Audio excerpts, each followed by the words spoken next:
ଛେଳି ଛୁଆ ଗଲା। ଯାଉ ଯାଉ ବାଟରେ ବାଘ ହାବୁଡ଼ରେ ପଡ଼ିଲା। ବାଘ କହିଲା, ମୁଁ ତତେ ଖାଇବି। ଛେଳି ଛୁଆ କହିଲା, ମୁଁ ଯାଉଛି ରାଜା ବିଭାଘରେ ଯେ କ୍ଷୀରି ପିଠା ଖାଇ ମୋଟା ଚୋଟା ହୋଇ ଫେରିବି। ତୁ ଏଇଠି ବସିଥା, ମୋତେ ଖାଇଲେ ପେଟ ପୁରିବ। ବାଘ କହିଲା, ହଉ।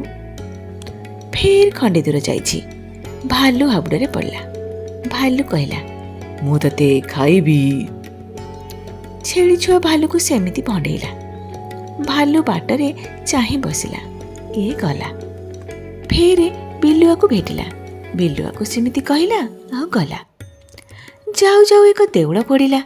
ଦେଉଳରେ ପଶିଗଲା। ଦେଖିଲା ବେଳକୁ ଦିଅଙ୍କ ପାଖରେ ସୁନା ଅସରପି ଗଦା ହୋଇଛି। ସେଥିରୁ ପେଟେ ଗିଳିଦେଲା। ଦେଉଳ ଭିତରେ କବାଟ କିଳି ପଶିଥାଏ।